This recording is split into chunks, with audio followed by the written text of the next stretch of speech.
Oke teman-teman, di video kali ini saya akan melanjutkan pertemuan yang sebelumnya. Di sebelumnya kita membahas tentang create data, membuat atau menambah data. Di part ini kita akan meng-read data atau membaca data. Oke, sebelum dari itu marilah subscribe YouTube channel saya youtube.com/@amaliksani. Bisa di-subscribe di sini, subscribe dan klik loncengnya. Oke, terima kasih. Oke teman-teman, jadi sebelumnya itu kita buat tampilan halamannya itu gini. Jadi untuk kalian buka localhost, nama folder, lalu index.php, dan buka di VS Code kalian masing-masing dari folder yang kita bikin kemarin. Di sini, root php. Lalu kita cek database. Kita kemarin tambahin halo kawan, dan ini data baru yang baru saja saya tambahin. Kita coba tambahin lagi data baru, misalnya anjay. Kita tambah dan berhasil. Kita lihat di database. Kita refresh dulu dan masuk anjay.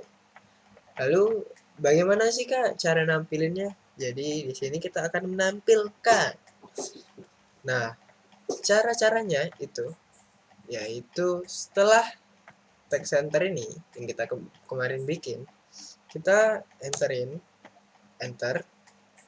tekan enter, lalu kita buat tag PHP.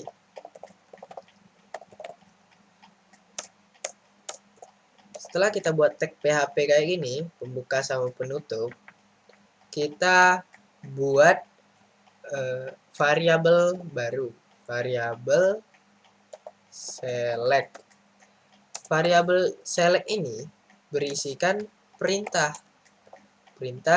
untuk mengambil data dari database. Kita coba lihat lagi di localhost ini. Kita lihat di atas ini, dia ada perintah select semua from post. Maksudnya select semua kategori, ID, judul, dan lain-lain di dalam table post ini. Jadi seluruh table post ini keambil semua data-datanya. Nah, jadi kita copy yang ini. Kita copy, kita masukin di sini, kita save. Lalu kita beri titik koma.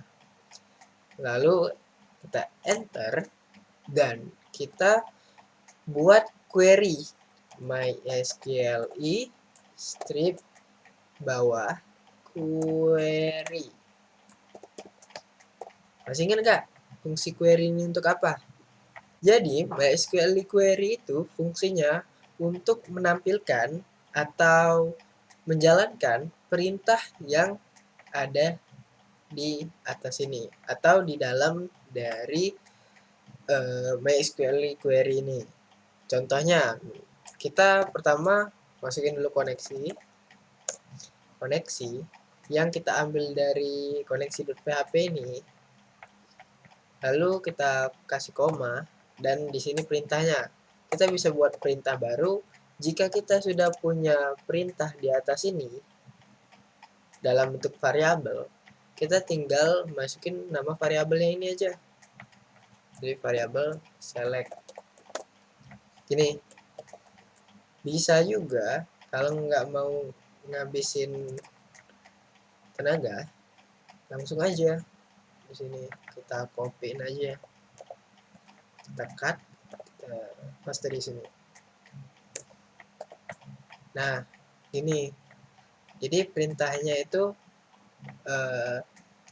koneksinya masuk ke database, lalu kita ambil semua dari table post gitu. Bisa juga kita nggak pakai tanda petik nih kayak gini.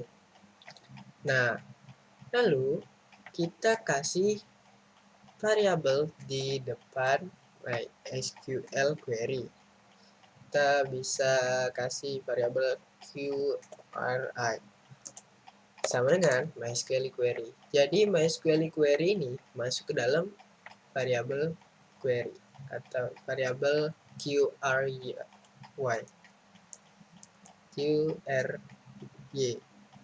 Lalu kita fetch data-datanya.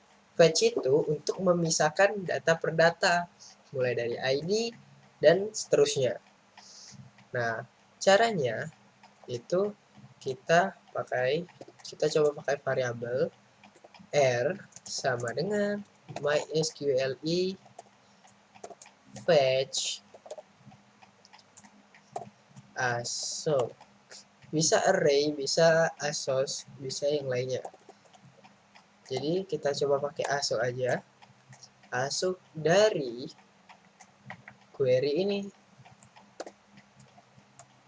dari variabel query ini kita copy aja, kita paste di sini.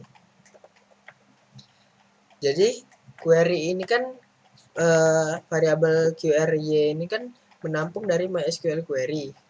Nah, datanya semuanya dimasukin ke query ini. Lalu query ini dipecah oleh fungsi ini, MySQL source. Lalu dibawa oleh R, variabel R. Nah, kalau kita coba tampilin, kita coba buat P, lalu kita buat PHP echo. Kita buat PHP echo kayak gini, tag PHP dan tambahin echo. Lalu setelah itu kita buat variabel R. Nah, terus setelah itu kita buat kurung kotak kayak gini, kurung siku. Nah, di dalamnya itu string dari apa yang mau kita tampilin. Misalnya kita tampilin judul, kita tampilin judul. Nih, kita coba save dulu. Coba save. Kita refresh. Nih, udah tampil halo kawan. Nah, kenapa yang tampil itu cuma satu? Kan di sini datanya ada 3. Kenapa yang tampil itu cuma satu? Karena di sini kita nggak ada perulangan. Jadi tampil datanya cuma satu. Tapi kalau misalnya kita ada perulangan, kita coba pakai while. Di sini di depan kita kasih while, terus kita kurung buka, terus kurung tutup di ujung, lalu kita kurung kurawal buka. Nah, kurung kurawal tutup ini nanti kita taruh di bawahnya. Kita hapus dulu, kita taruh di bawah dari P ini. Kita bikin PHP, tag PHP. Lalu kita kurung tutup kayak gini. Nih, coba saya enterin dulu. Nih. Nah, ini. Jadi perulangannya tuh ada di sini. Nah, nanti judul ini diulang sebanyak jumlah data yang didapat oleh query ini. Kalau query-nya ada 3, nanti diulang sebanyak 3. Kalau query-nya ada 50, nanti diulang sebanyak 50. Jadi jumlah data ini, kalau jumlahnya 50, nanti diulang sebanyak 50 di sini. Kita coba refresh. Nih, yang ulang sebanyak 3 karena datanya ada 3. Coba kita tambah lagi data. Tuh, bor. Nih, tambah lagi kan datanya. Lalu kita taruh di tengah. Caranya kita cut aja, kita enterin di bawah form ini, kita paste. Kita push dari sini. Ini kita save, kita refresh. Nih, udah ke tengah dianya. Nah, kita udah membuat read data. Ini read data paling simple. Ini tampilannya kalau dipersingkat. Nih. Jadi kita buat query dulu. Habis query kita jalanin perintahnya, lalu kita while, kita kasih perulangan dengan isi pecahan dari data yang kita ambil tadi. Jadi kita ngambil datanya dipecah, diulang oleh while ini. Nah, kita ambil di sini. Nah, ini selain ngambil judul, kita bisa ngambil ID. Contohnya kita copy, kita tulis ID. Kita save, kita refresh. Nah, di halo kawan ini ID-nya 1. Halo bro ini ID-nya 2, dan 3, dan 4. Nah, kita hapus ID ini karena kita nggak gunain, kita juga gunain judulnya aja. Oke, kita save, lalu refresh aja nih. Nah, setelah dari sini sudah, jadi proses read data itu sesimpel itu guys.